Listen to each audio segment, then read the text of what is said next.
So, muli po magandang hapon po sa bawat isa.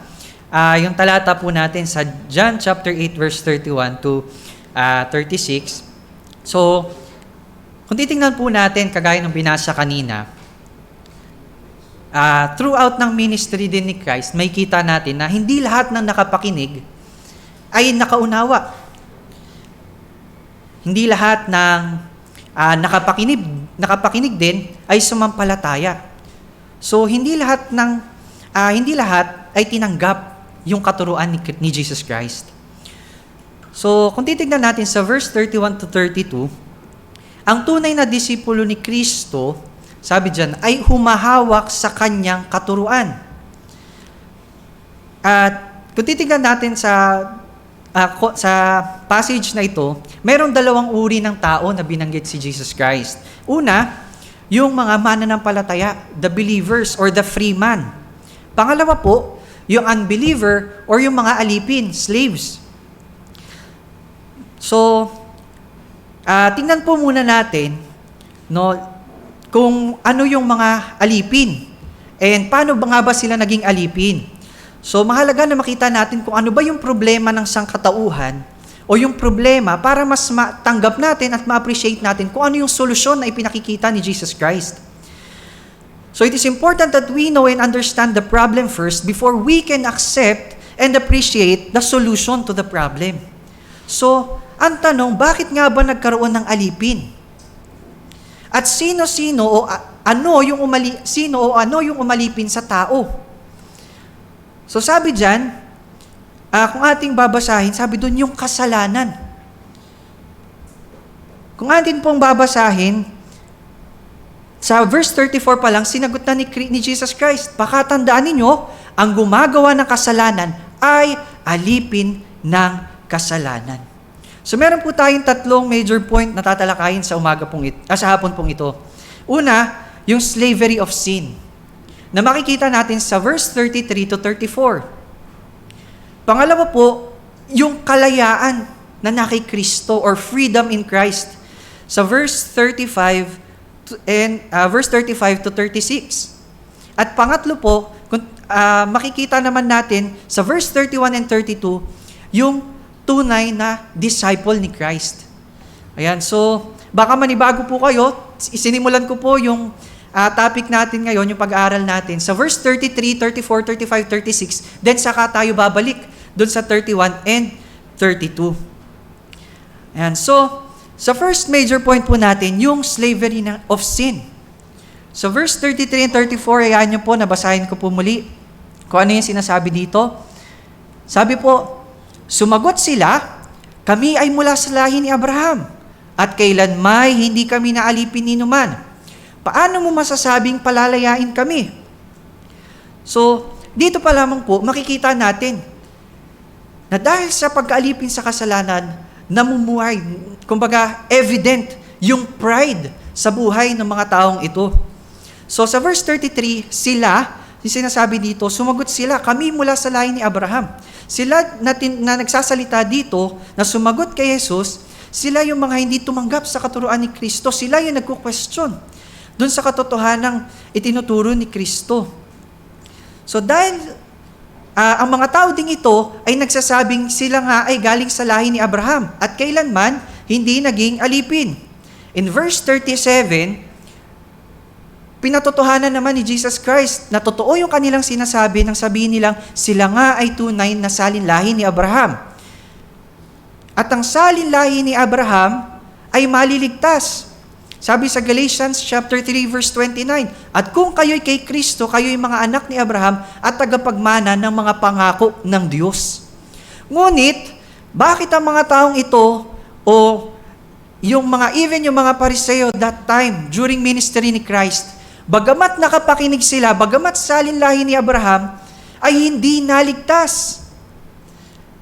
Ang sagot po, the answer is that because God's salvation is not by natural descent, but only by grace. Ano pong ibig sabihin nun?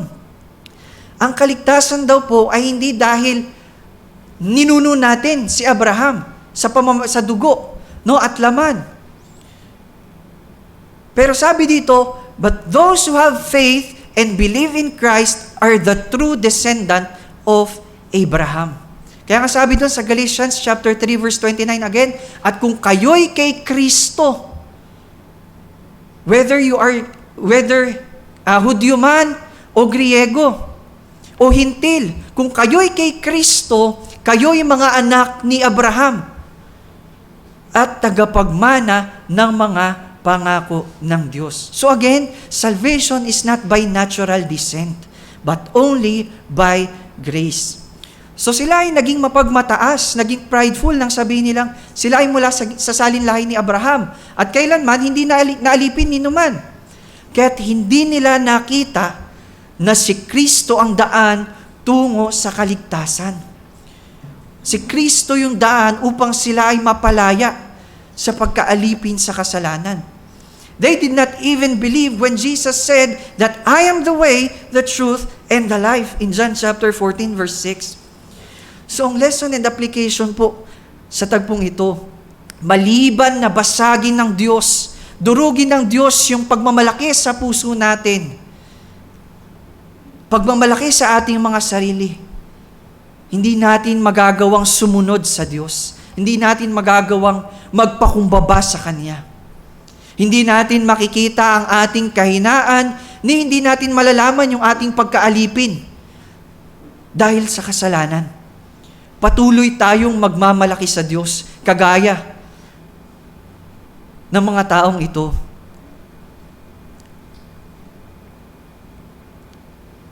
So, ang pagmamalaking ito ang nag-alipin sa atin sa kasalanan. Ito yung patuloy na umaalipin sa atin, yung pride. So, yun yung unang subpoint natin, the pride. Second subpoint natin, under slavery of sin, is the spiritual blindness. Sabi sa verse 33 again, kailan may hindi kami naalipin ni numan. So they are being blinded by their pride. According to GodQuestion.org, to be spiritually blind is to not see Christ. And not to see Christ is not to see God. Kung tayo ay bulag sa kasalanan, dahil sa ating kayabangan, pagmamalaki, or basically dahil sa ating kasalanan, yung spiritual blindness, tumutukoy ito sa sitwasyon kung saan hindi natin nakikita si Kristo. At kapag hindi natin nakita si Kristo, hindi natin makikilala ang Diyos, hindi natin makikita ang Diyos. Kagaya na sinabi sa Colossians chapter 1 verse 15 to 16, Christ is the image of the invisible God, the firstborn of all creation. Kung hindi natin makikilala si Kristo, hindi natin makikilala yung Diyos na invisible. In verse 33 po, sabi dito, hindi nila nakita na matagal na silang bulag at binubulag pa ng kanilang mga kasalanan.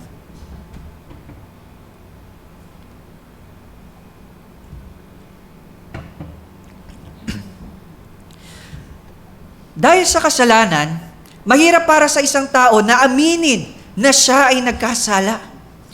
Tayo ay binubulag nito. Mostly sa isang taong nagkasala, they're defensive. Yun yung initial reaction nila. Magiging defensive sila, sasabihin nila, ay hindi ako yan, hindi ako yung gumawa niyan. O di kaya naman sasabihin nila, ay nagawa ko lang naman yan kasi ganito,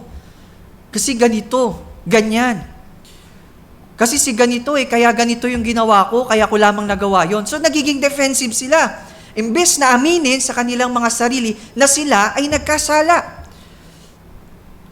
So maraming pagtatanggi. And makikita din natin yung same response sa ating mga unang magulang. Kay Adan at Eva. Nang sila'y tinawag ng Diyos after nilang magkasala, ano yung ginawa nila nang tinanong sila? Dininay nila, nagturuan sila. Kasi yung babaeng binigay nyo sa amin, sinisi pa ang Diyos. Kung parang sinasabi niya, na sana hindi mo nalang binigay, kasalanan pa ngayon ng Diyos. Samantalang sila, yung lumabag. Sila yung nag-decide na labagin yung kautusan ng Diyos. So ang pinakamabigat na problema ng tao ay hindi yung kalusugan, hindi financial, pag-aaral, trabaho. Bagamat importante yung mga ganong bagay, pero hindi iyon yung pinakamabigat na problema ng tao, kundi ang kasalanan. Sapagkat ito ang bumubulag sa tao. Ito din yung dahilan kung bakit ayaw ng taong makasalanan sa liwanag. Bakit? Ano bang nature ng liwanag? Sapagkat ang liwanag ay nag-e-expose. Ine-expose nito yung kamalian ng taong makasalanan. Sa liwanag, naihahayag ang katotohanan. So makikita po natin yan sa John chapter 3, verse 19 to 21. And those who rejected Christ are lost. Sila ay mga ligaw. Hindi nila batid sa kanilang mga sarili na sila ay ligaw at patungo sa kaparusahan ng Diyos.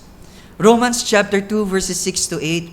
Ngunit sabi doon, matinding galit at puot ang sasapitin ng mga taong makasarili at ayaw sumunod sa katotohanan kundi sumusunod sa kasamaan. Sin made us unconscious and insensitive of what we are doing wrong. Kumbaga, pinapamanhid tayo dun sa mga mali nating ginagawa. At ang mga bulag sa kasalanan ay inilarawan bilang mga tao na ayaw tanggapin ang mga bagay patungkol sa Espiritu ng Diyos. Sapagkat para sa kanila, ito ay kamangmangan. 1 Corinthians chapter 2 verse 14 sabi doon, sapagkat ang taong hindi nagtataglay ng Espiritu ay hindi kayang tumanggap ng mga kaloob mula sa Espiritu. Sa Espiritu ng Diyos. Para sa kanila, kahangalan ang mga iyon at di nila nauunawaan. Bakit? Sapagkat ang mga bagay na espiritual ay mauunawaan lamang sa paraang espiritual. Again po, ang mga bagay na espiritual ay mauunawaan lamang sa paraang espiritual. So the point here, there is none who can take away his sin. Walang makapag-aalis nito sa kanyang sarili, kundi ang Diyos lamang at wala nang iba. Unless nakilusin tayo ng Diyos, kumilos ang banal na Espiritu sa buhay natin, hindi natin tatanggapin yung mga aral ni Kristo. At kaya lamang natin natatanggap, nauunawaan yung mga aral ni Kristo, sapagkat ang Diyos ang kumikilos, ang unang umabot sa atin.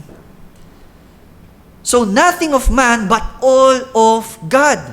So when it comes to our salvation, it is all about God. God's intervention sa buhay natin. Now, letter C, the third subpoint natin, no, sin being the master. Kung sila ay alipin ng kasalanan, therefore, sino yung kanilang Panginoon? Ang sagot po, yung kasalanan. Sin being their master. So lust of the flesh, lust of the eyes, and the pride of life, na sinabi sa 1 John chapter 2 verse 16 to 17, ito yung tatlong bagay na kung saan halos lahat ng kasalanan ay nakapaloob. Halos lahat ng kasalanan ay nagugat.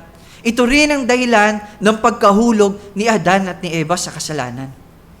In verse 34 po, ipinaliwanag ni Kristo na ang kasalanan ay may kapangyarihan na tayo ay alipinin. Sabi po dyan, sumagot si Jesus, pakatandaan ninyo, ang gumagawa ng kasalanan ay alipin ng kasalanan. Therefore, may ipinaliliwanag ni Kristo na ang kasalanan ay may kapangyarihan na ang isang tao ay alipinin. So ang kasalanan ng ebidensya na ang mga taong nagpapatuloy sa kasalanan, mga taong may kasiyahan sa paggawa nito, ay alipin nga ng kasalanan. So lesson po na makikita natin dito, wala tayong kakayanan na iligtas ang ating mga sarili sa sumpa at pangaalipin ng kasalanan. Kaya't kung walang Kristo, ay walang kaligtasan. Kaya nga po, si Kristo mismo, ipinangangaral yung gospel, yung biyaya ng Diyos. Yung mga apostol, ipinangangaral si Kristo yung gawa niyang kaligtasan. Sapagkat walang ibang daan, kundi si Kristo lamang. Hindi ang ating mga sarili, kundi si Kristo lamang. Kung walang Kristo, ay walang kaligtasan. Second major point po is the freedom in Christ. Yung kalayaan kay Kristo. And first subpoint natin under freedom in Christ, makikita natin sa verse 35. Sabi doon, ang alipin ay hindi kabilang sa pamilya sa habang panahon. Subalit, ang anak ay kabilang magpakailanman. So first subpoint natin, let us differentiate son, yung anak, sa alipin. Ano yung pagkakaiba ng anak sa alipin? Ang alipin daw po ay walang permanenteng lugar sa pamilya. So ang alipin ng kasalanan, therefore, mga taong alipin ng kasalanan ay walang permanenteng lugar sa pamilya ng Diyos. Kahit pa na tayo'y umatin sa church, kahit na tayo'y nananalangin, pero kung patuloy na naghahari sa buhay natin yung kasalanan, hindi yung salita ni Kristo, hindi yung biyaya ni Kristo, wala tayong permanenteng lugar sa pamilya ng Diyos. Ang alipin ay binibili, sabi dito, o binabayaran. At sila ay hindi na maituturing na malaya. So, ang alipin ay walang kalayaan. At sila ay hindi kabilang sa pamilya. So, kung titignan natin, iba yung privileges ng anak sa alipin. Iba yung pagmamahal ng ama sa kanyang anak kaysa sa kanyang alipin. Sabi dito, ngunit ang anak ay kabilang sa isang pamilya at mananatili rito magpakailan paman. Once nakabilang tayo sa isang pamilya, no, mag-away-away man tayo, hindi mapapalit, hindi mababago nun yung katotohanan na parte tayo ng pamilyang iyon. Na ako ay parte ng pamilyang Muanya. Kayo po ay parte ng inyong pamilya. Gayon din naman, na ang isang anak ng Diyos, hindi mababago nun yung katotohanan na sila nga'y anak ng Diyos. So ang anak ay may pagmamahal, may kalayaan, may kayamanan, at lahat ng mabubuting bagay mula sa kanyang pamilya. Yung pagkalinga, yung pag-nurture, habang siya'y lumalago, habang siya'y lumalaki, habang siya'y tumitibay sa kanyang buhay espiritual, yung paggabay ng pamilya sa kanya, naroroon yung pribilehiyo bilang isang anak. So iba ang hatol ng Diyos sa alipin ng kasalanan at sa anak ng Diyos dahil kay Kristo. Mamaya po sa ating pagpapatuloy, lalo nating makikita kung sino nga ba itong mga ginawang anak ng Diyos. Second major subpoint natin under freedom in Christ is yung necessity of the work of Son. O yung halaga, yung importansya ng gawa ni Kristo. Sa verse 36 sabi doon, kung ang anak ang magpalaya sa inyo, kayo nga'y magiging tunay na malaya. If the Son sets you free, you are free indeed. Kung pinalaya ka ng anak, ikaw ay malaya na. So anong ibig sabihin nito? Tayo ay pinalaya sa pamamagitan ng anak. Sino yung anak na tinutukoy dito? Si Jesucristo. So therefore, may iba pa bang daan na sinabi dito? Para tayo yung mapalaya, wala nang iba. Sino yung magpapalaya sa atin? Yung anak, which is si Jesus Christ. Sa paanong paraan? So isang alipin po upang mapalaya, dapat bilhin sa isang halaga. At yung taong bumili sa kanya ay ituring na siyang isang malaya, palayain na siya. So, sino ba ang Panginoon ng mga taong makasalanan? Ang kasalanan, nabanggit natin kanina. Sino yung master ng mga taong makasalanan? They are slaves of sin. Yung kasalanan yung naghahari sa kanilang mga buhay. And ano yung halaga ng kasalanan? Ano yung hinihingi ng kasalanan na kabayaran? Romans chapter 6 verse 23, sapagkat ang kabayaran ng kasalanan ay kamatayan. Therefore, parang isang taong alipin ng kasalanan ay mapalaya, dapat siyang bilhin sa pamamagitan ng isang buhay. Sa pamamagitan ng dugo. And that is the life and the blood of Jesus Christ. Tayo ay tinubos ni ransom sa pamamagitan ng banal na dugo ni Kristo. Isang mabigat na halaga, higit pa sa ginto o sa kayamanan ng mundo. Dugo mismo ng Diyos na siyang naglinis sa atin.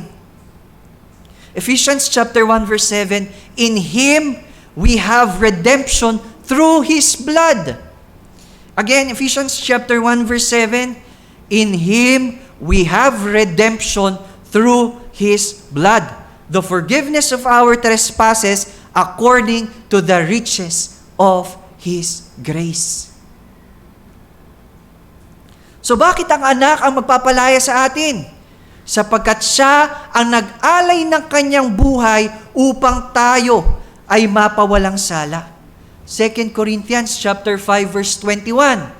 Sabi doon, kailan may hindi nagkasala si Kristo, ngunit alang-alang sa atin, itinuring siyang makasalanan.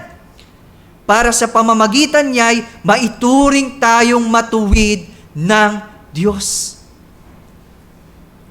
So nawa, dito pa lang po nakikita natin yung halaga ng ginawa ni Kristo. Na yung pag-aalay ng Kristo ng kanyang buhay para sa ating kaligtasan.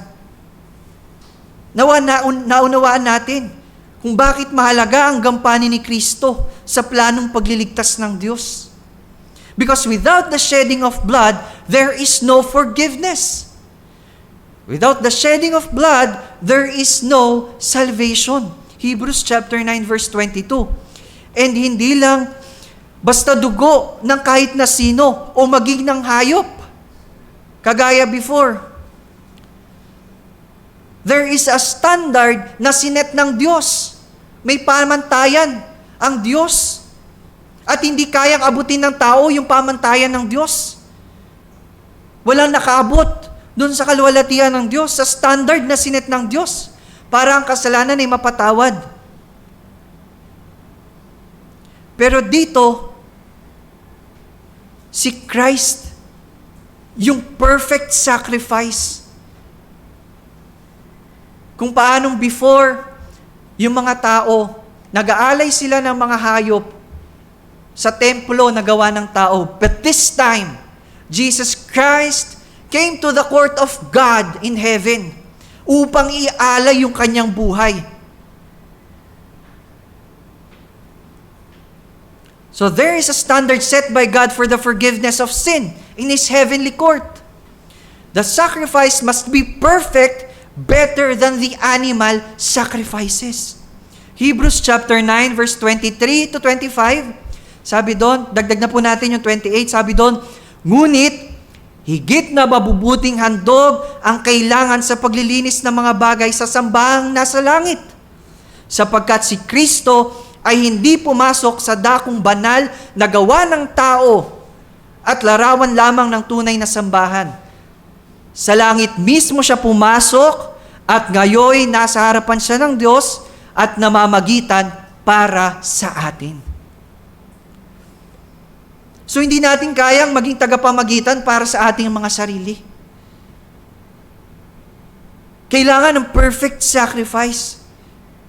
And sabi dito, si Kristo ay minsan lamang pumasok upang ihandog ang kanyang sarili. At minsan lamang niyang inihandog ang kanyang sarili upang pawiin ang mga kasalanan ng tao. And that is the necessity of the work of Christ when we talk about our salvation. Hindi natin magagawa yung ginawa ni Kristo para iligtas yung ating sarili o ang kung sino man na mahal natin sa buhay. Tayo ay pinalaya na at patuloy na pinapabanal dahil sa digmaan na pinagtatagumpayan ng Diyos laban sa kasalanan. Ngayon, kung hindi natin nalalaman ang mga bagay na ito patungkol sa Ebanghelyo ng Diyos, tayo kaya ay sasampalataya sa Diyos? Kung puro pagpapala lamang yung ating napapakinggan, ngunit wala yung katotohanan ng ating pagkamakasalanan sa harapan ng Diyos, yung ating kawalan sa harapan ng Diyos, makikita kaya natin yung ating kawalan? Tayo kaya ay magiging malaya? Ang totoo po ay hindi. Sapagkat sa pamamagitan lamang ng katotohanan, tayo ay magiging malaya. John chapter 8, verse 32. So the challenge para sa ating lahat, sikapin natin na lalo pang lumago sa katotohanan ng Diyos. Sa tulong ng Kanyang banal na Espiritu, na siya nagpapaunawan sa atin lang lahat ng mga bagay patungkol sa Diyos. Sa aspetong espiritual. Kung tayo ay tunay nga na pinalaya ni Kristo, tayo ay patuloy na kumapit at manangan sa Kanyang katotohanan. And third major point natin, last major point po natin sa hapong ito, is the disciples of Christ. So, dito na po tayo magja-jump pabalik sa verse 31 and 32. So, first subpoint natin under the disciples of Christ, letter A, yung karakteristik ng mga disipulo ni Kristo.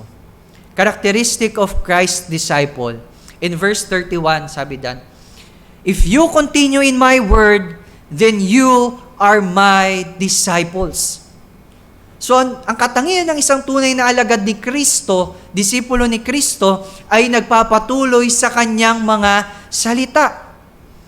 So, bigyan nating pansin ang 4 na bagay sa verse 31 na ito.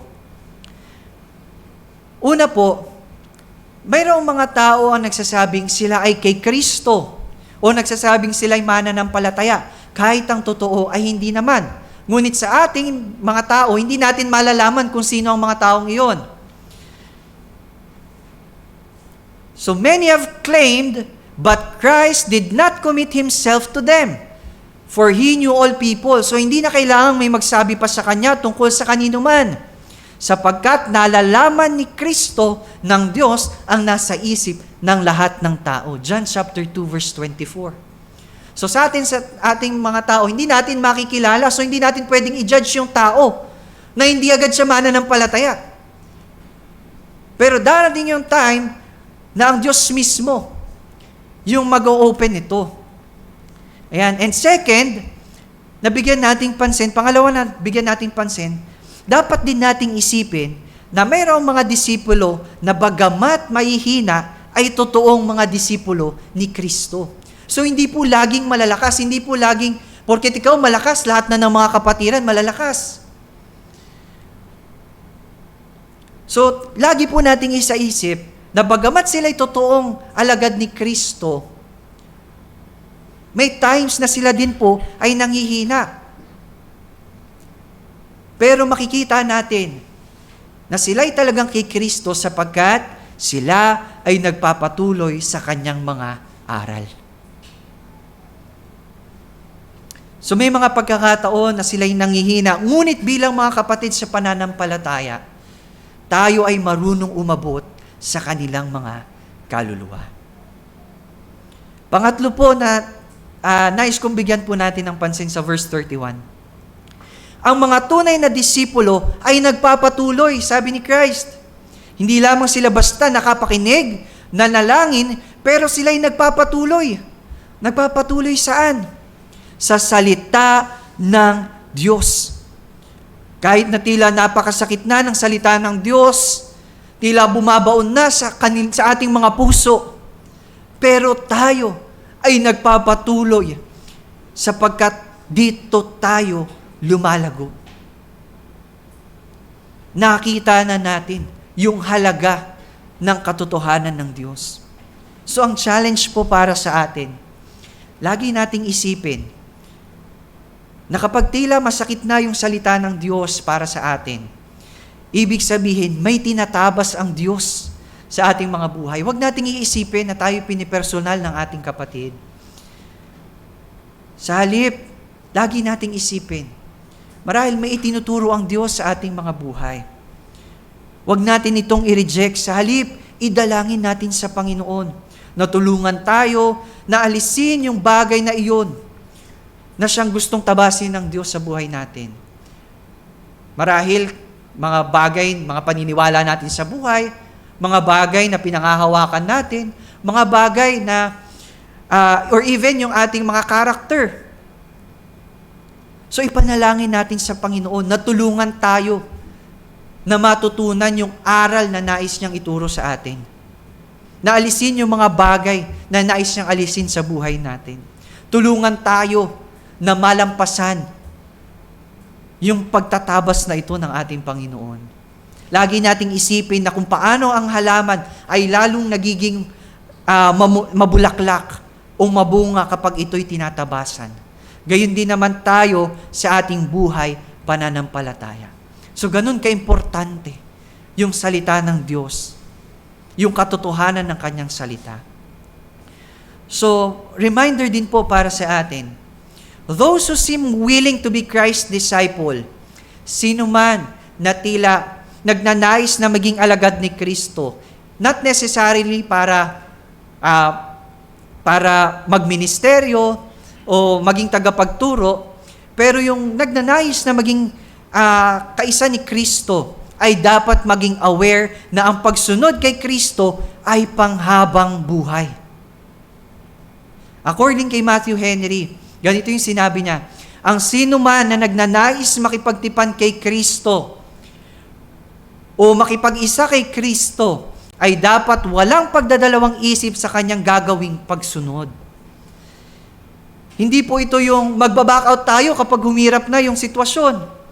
Hindi ito tila nag-subscribe lang tayo sa Netflix for ilang months, then after nun, ayaw na natin. Magka-cancel subscription na tayo. Hindi po ganun.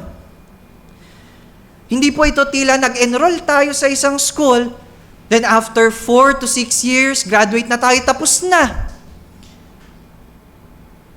Ang tunay na alagad ni Kristo ay willing na magpasakop sa kanyang otoridad hanggang sa wakas ng kanilang mga buhay. Hanggang sa wakas ng ating mga buhay. At hanggang sa sunduin na tayo ni Kristo patungo sa presensya ng Ama. And remember, lagi nating tatandaan, to be able to commit ourselves to Christ, to God, panghabang buhay, ay biyaya lamang mula sa Diyos. Kaya tayo makakasunod, makakapag-commit sa Diyos, biyaya lamang ito ng Diyos. Sapagkat siya ang nagbigay sa atin ng kakayanan upang magawa ang mga bagay na ito. So may glory ba para sa tao? May glory ba para sa atin? Wala. Mayroon bang magaling sa atin? Again, wala po. Pero tayo ay kinahabagan ng Diyos at dapat natin siyang luwalhatiin sa bagay na ito. Kung tila tayo ay may mga ganitong pag-aalala, pagdadalawang isip sa ating pagsunod sa Diyos, let us not judge one another as if they are not Christians right away. Huwag nating husgahan yung ating kapatid na tila hindi na agad siya mananampalataya. Pero kung sino man sa atin ang may ganitong kinakaharap sa kanilang mga buhay, I encourage everyone to come to the Lord in prayer and continue listening to His truth, to His word being preached. Yes, marahil meron man sa atin na hindi pa, sabihin natin, hindi pa mananampalataya. Pero hindi ibig sabihin nun na wala ng pag-asa sa kanila. So let us invite them to come to the Lord, magpakumbaba, at hanapin yung gabay ng Diyos sa pamamagitan ng kanyang mga salita. Akayin natin sila patungo sa salita ng Diyos. Sapagkat sino man sa atin ay hindi nagawang sumunod sa Panginoon nang dahil sa kanyang sarili. Lagi nga po nating sinasabi, kaya lamang tayo nakakasunod at nakapagpapatuloy sa pagsunod sa Diyos at sa kanyang mga salita ay dahil kinahabagan tayo ng Diyos. Inabot niya tayo, pinagkalooban ng banal na Espiritu. So, pray and humble ourselves to God. So, kung tayo kinahabagan din ng Diyos, akayin natin yung ating mga kapatid na wala pa sa pananampalataya. Huwag natin silang husgahan. Huwag natin silang itaboy. And number 4, na nais ko pong bigyan natin ng pansin sa verse 31. Sabi doon, if you continue in my word. So sa ibang salin po, if you abide in my word. Abide ang pagkakagamit sa ibang salin, which also means to dwell. Manahan. To dwell in Christ's word. Sa katotohanan, kung paanong tayo ay nananahan sa ating mga tahanan bilang lugar kung saan tayo namamahinga. A place of comfort, a place of rest and refuge. Kung saan kapag bumabagyo, pakiramdam natin we are secured kasi nasa tahanan tayo. Ganon din naman ang mga disipulo ni Kristo ay nananahan sa kanyang mga salita. Si Kristo yung ating tahanan at ang kanyang mga salita ang ating kapahingahan. His word is our comfort zone, our refuge and strength. Kaya nga sabi doon, if you abide in the word. So patuloy tayong mag-dwell sa salita ng Diyos. Kung tayo ay pagod na sa mundo, kung may mga times na tila gulong-gulo yung isip natin, sinusubok tayo ng kaaway upang yung ating pasensya ay maubos. Tayo ay tinutokso ng kaaway upang gumawa ng kasalanan. Bumalik tayo sa salita ng Diyos, which is again, our comfort, our refuge. Ito yung magpapanauli ng ating lakas at magpapatibay sa ating pananampalataya. Kaya nga po, ibinigay ng Diyos ang kanyang mga salita, ang kanyang mga katotohanan. Kaya niloob ng Diyos na maisulat yung kanyang salita upang maging gabay at kalakasan para sa kanyang mga anak. Kaya nga noong time pa lang ni Joshua sa Old Testament, ano na yung sinabi ng Diyos? Ano yung sinabi ni Yahweh? Ni-remind ng Diyos si Joshua, sabi doon, dapat hindi natin kaligtaang basahin ang aklat ng kautusan. Pagbulay-bulayan iyon, araw at gabi. Again, wag po nawa nating makaligtaan. Basahin ang aklat ng kautusan. Dili-dilihin iyon, araw at gabi. Makikita natin ito sa Joshua chapter 1 verse 8. Kung minsan po hindi na nga natin magawa yung araw at gabi. Pero wag nawa po nating makaligtaan na basahin ang aklat ng kautusan, yung aklat ng Diyos. So, yun po yung karakteristik ng mga disipulo ni Kristo sa verse 31. And second subpoint natin, under the disciples of Christ, is yung privileges ng mga disipulo ni Kristo. Ano ba yung privilege na ibinigay ni Kristo para sa kanyang mga disciple?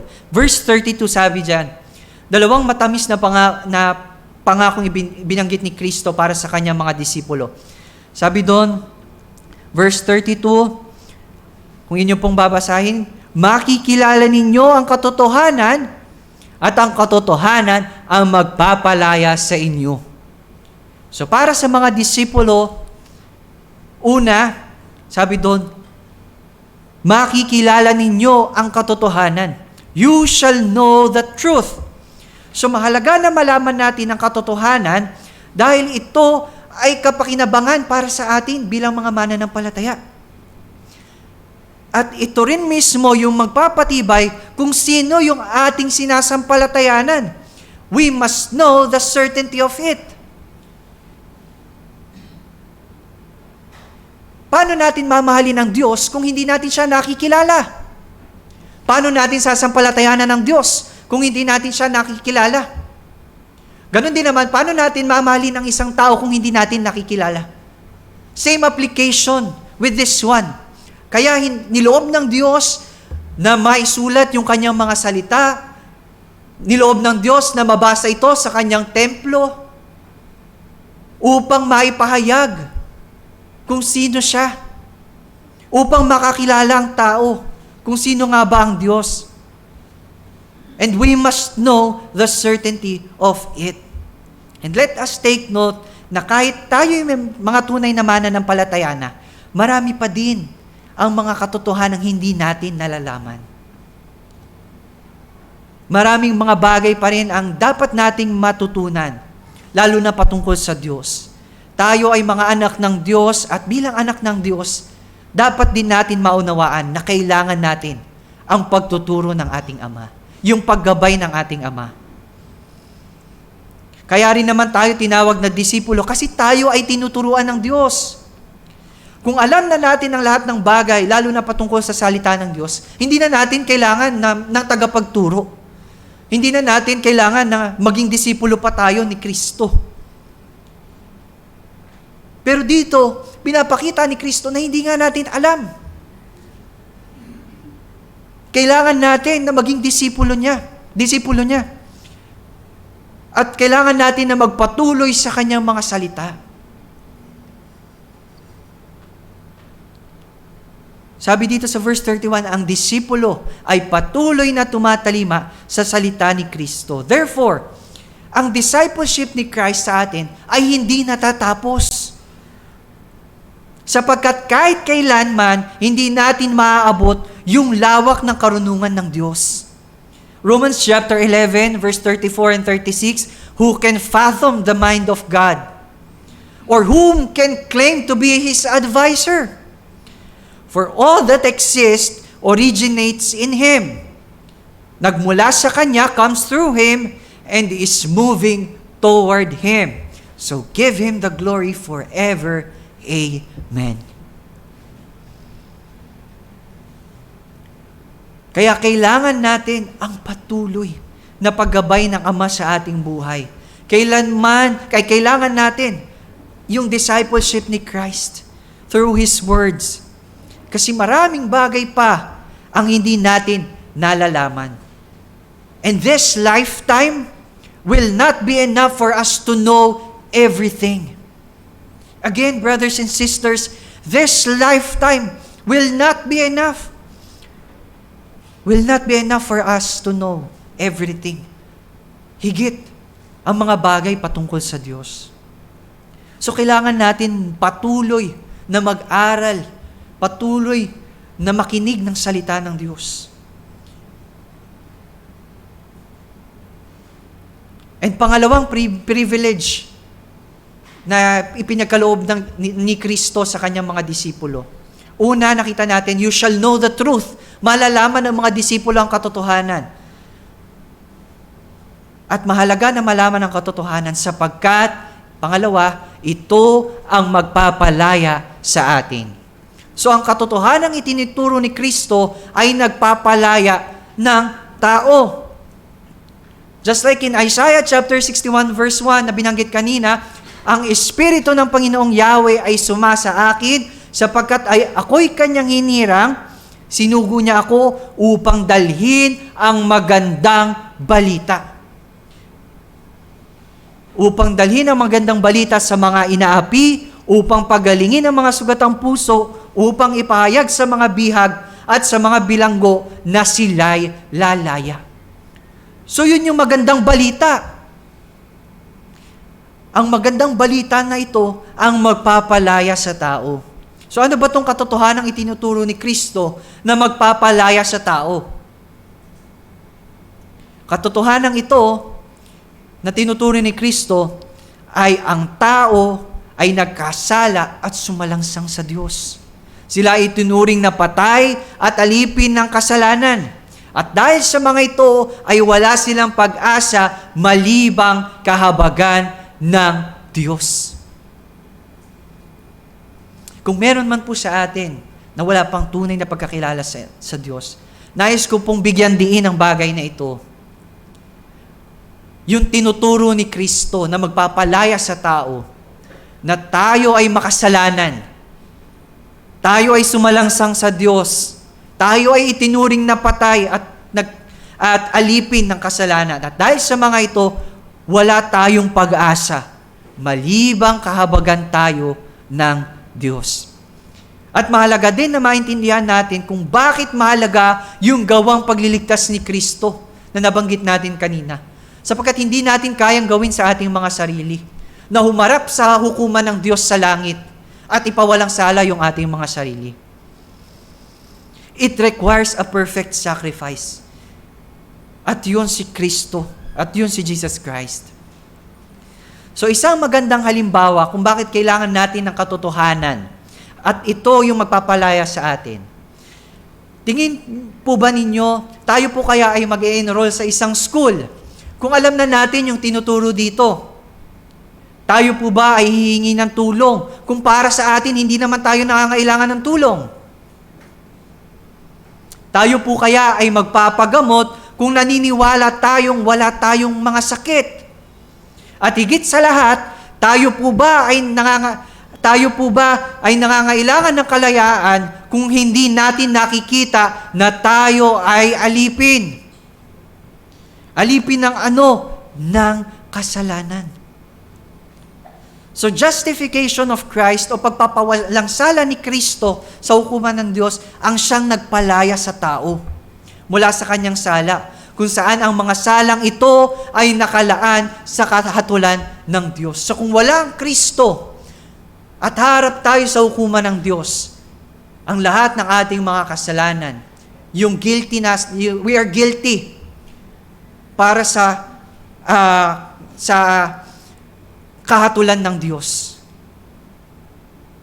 Guilty tayo na tanggapin yung puot ng Diyos kung wala ang Kristo na siyang, bagamat walang kasalanan, inaring may kasalanan.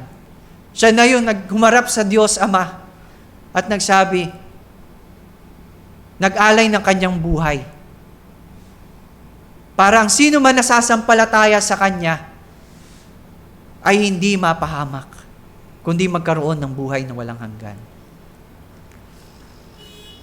According to Matthew Henry, sabi doon, the gospel truths o yung katotohanan ng ebanghelyo ang nagpapalaya sa atin mula sa bigat ng pagsunod saan? Sa mga ceremonial law na maraming panahong nag-alay yung ating mga ninuno halos araw-araw para sa ikapapawi ng kanilang mga kasalanan. Pansamantala. Ito din yung nagpalaya sa atin sa mga tradisyon ng ating mga ninuno. The gospel truths makes us free from our spiritual enemies. Sino ba itong mga kaaway natin? Yung kasalanan, si Satanas, yung kamatayan, at marami pang bagay sa mundong ito. Ginawa tayong malaya upang makasunod tayo sa kalooban ng Diyos.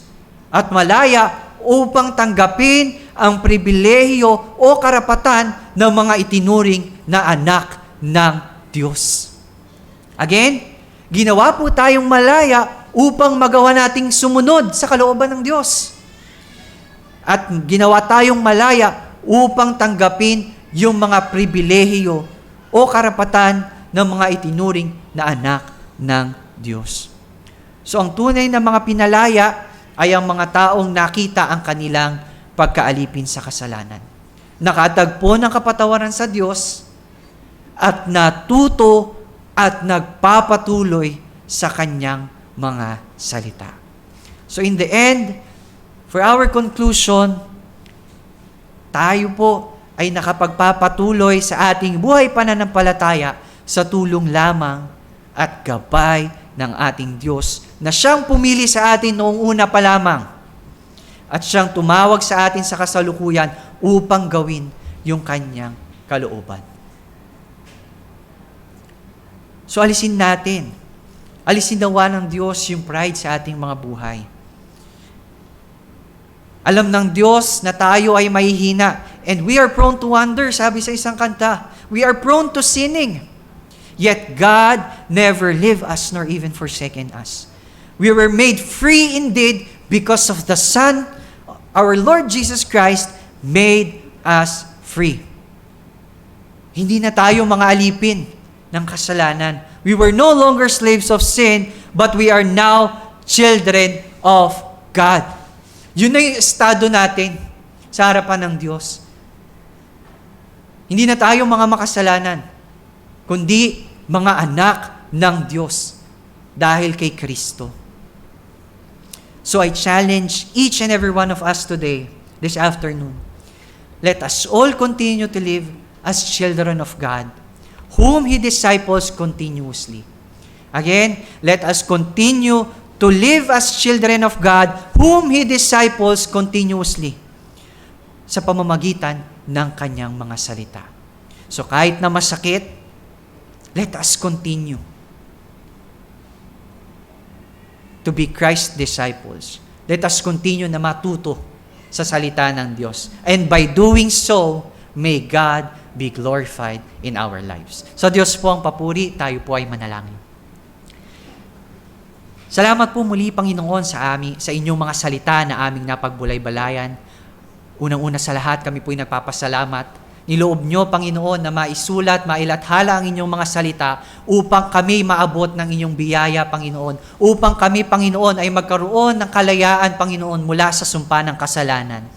Salamat, Panginoon, sa inyong mga salita, sa inyong mga katotohanan, na hindi lamang namin basta napakinggan, bagkus ikaw ang magtanim nito sa aming mga puso. Salamat po, Panginoon, nakita namin ang aming kakapusan, ang aming kahinaan, at ang pangangailangan namin ng gawang kaligtasan ni Kristo. The necessity of Christ's work. Salamat po, Panginoon, sa mga katotohanang ito na siyang nagpapalakas sa amin, Panginoon, at nagpalaya sa amin sa sumpa ng kasalanan. And salamat po, Panginoon, patuloy nga, Panginoon, na ikaw ang mapapurihan, maparangalan, Panginoon, sa mga katotohanang ito. Habang kami nabubuhay, tulungan kami, Panginoon, na lalong tumibay sa inyong mga salita. Lalong manangan, Panginoon. Help us to dwell continuously in your word.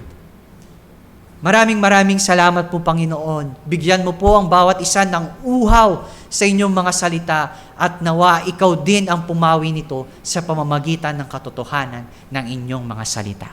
Salamat po, Panginoon. Tulungan niyo po na ang bawat isa sa amin, Panginoon, ay napagtibay nawa ang aming pananampalataya. At ang sino man, Panginoon, ang wala pang ganap na pagkakilala sa inyo, nawa naabot sila, Panginoon, ng inyong mga katotohanan. At nawa sila man din ay makatagpo ng kaligtasan at kalayaan sa pamamagitan ng biyaya kay Kristo. Salamat po, Panginoon. Sa iyo po namin ibinabalik ang lahat ng kapurihan at karangalan sa mga katotohanan ito. Ito po ang aming samo at panalangin sa pangalan ni Jesus. Amen. Sa Diyos po ang kapurihan.